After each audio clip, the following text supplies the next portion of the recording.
In the colorful ensemble of One Day at a Time, few characters bring as much consistent comedic energy and heartfelt neighborly warmth as Dwayne Schneider, the building superintendent whose well-meaning chaos injects vital levity into the Romano family's everyday struggles.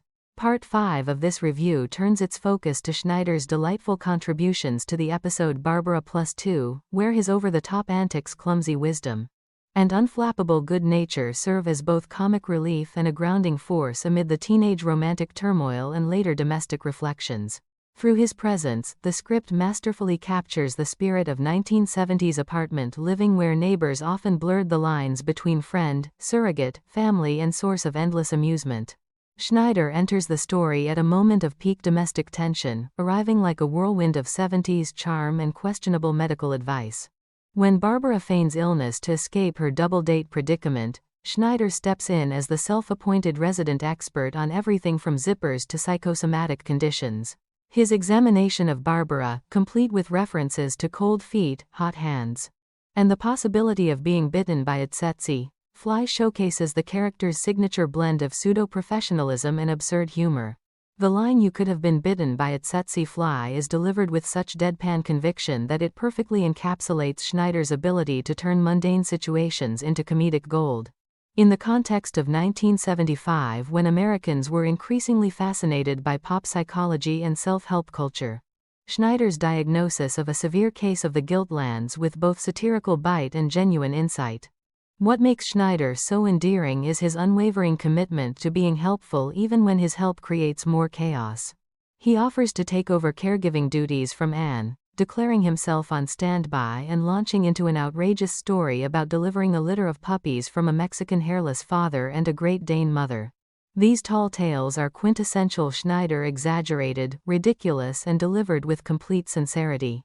The audience laughs not at him, but with him, recognizing the universal archetype of the overly confident handyman who becomes part of the family.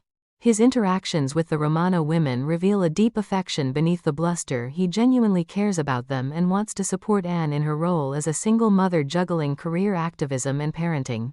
The episode uses Schneider brilliantly to heighten the comedy during the dinner disaster and its aftermath. While Barbara wrestles with her conscience and the two boys create overlapping social pressure, Schneider's presence adds another layer of delightful disorder. His casual references to creeping crud and other invented ailments keep the tone light even as the emotional stakes rise.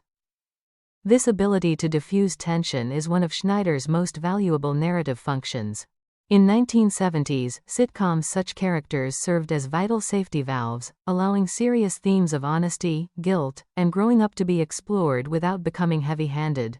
Schneider ensures that the Romano apartment remains a place of warmth and laughter even when teenage hearts are breaking. As the story shifts toward Anne Romano's evening, Schneider's role expands into the singles bar sequence where he becomes both protector and comic foil. His reluctance to be seen as training wheels for Anne, followed by his immediate circulation among the women at the bar, captures his eternal optimism and romantic enthusiasm. Schneider's attempts at suave pickup lines, referencing suavity and pâté de foie gras, are hilariously misguided, yet delivered with such boyish confidence that they never feel mean-spirited.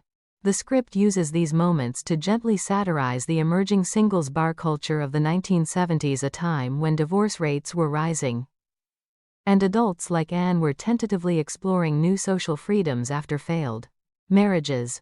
The contrast between Schneider's larger-than-life personality and Anne's more reserved, thoughtful demeanor creates wonderful comedic friction. When he tells her she is becoming as interesting as a liverwurst sandwich for staying home too much, he speaks with the blunt affection of a true friend. His persistence in encouraging Anne to join him at the bar reflects the episode's broader theme of pushing beyond comfort zones, a message that resonates for both the teenage and adult characters. Schneider embodies the optimistic, fun-loving spirit of the decade, reminding viewers that even in moments of loneliness or crisis there is always room for connection and laughter. One of Schneider's most memorable contributions comes in his interactions with the various patrons at the bar. His failed pickup attempts, mustache-drooping jealousy when Anne receives attention, and eventual striking out provide a parallel to Barbara's romantic complications. Through this mirroring, the episode suggests that the challenges of dating and self-presentation transcend age groups. Schneider's resilience after rejection, Moving on with characteristic humor offers a model of emotional bounce back that complements the lessons Barbara is learning about honesty and resilience. The writing for Schneider demonstrates exceptional command of verbal comedy. His malapropisms, exaggerated stories, and quick-witted responses to situations are delivered with impeccable timing. Whether boasting about his connections throughout Indianapolis or making outrageous medical claims, Schneider's dialogue feels authentic to a blue-collar everyman navigating a changing social landscape. In 1970s America, characters like Schneider represented the working-class heart of many apartment buildings, helpful, nosy, flawed, but ultimately loyal and loving. Beyond the laughs, Schneider provides important emotional support to the Romano family. His willingness to watch over the girls, while Anne works, and his genuine concern during Barbara's illness reveal a surrogate uncle figure whose presence fills some of the void left by the absent father. This dynamic was groundbreaking for its time, as it portrayed non-traditional family structures with affection and realism.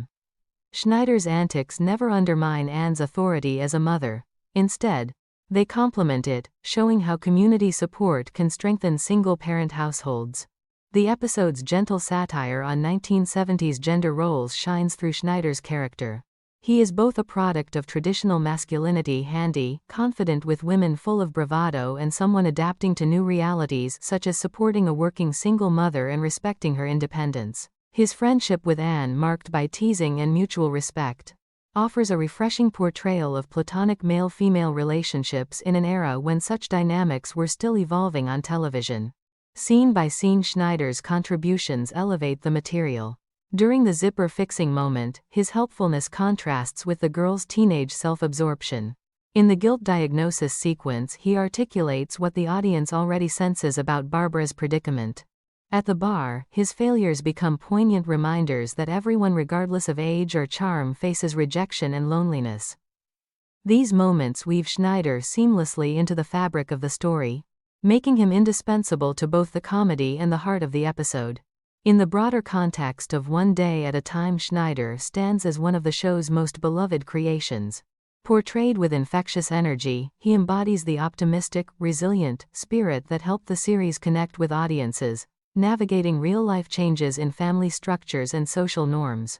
His well-meaning chaos never feels intrusive because it is rooted in genuine care. Whether delivering absurd medical advice or striking out spectacularly at the bar, Schneider reminds us that imperfection can be profoundly entertaining and oddly comforting. Through Schneider, the episode celebrates the value of chosen family and neighborhood bonds in 1970s urban life. In an increasingly fragmented society, characters like him suggested that support and laughter could be found right down the hall. His presence ensures that even the most awkward teenage dilemmas and adult uncertainties are met with humor and humanity.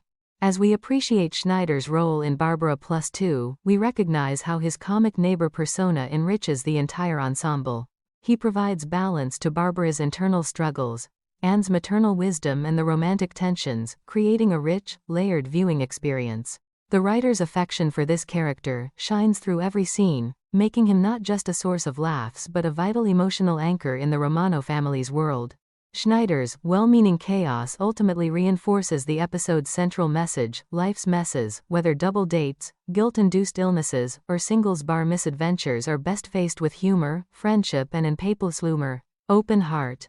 In doing so, he helps make One Day at a Time the warm, insightful classic it remains today.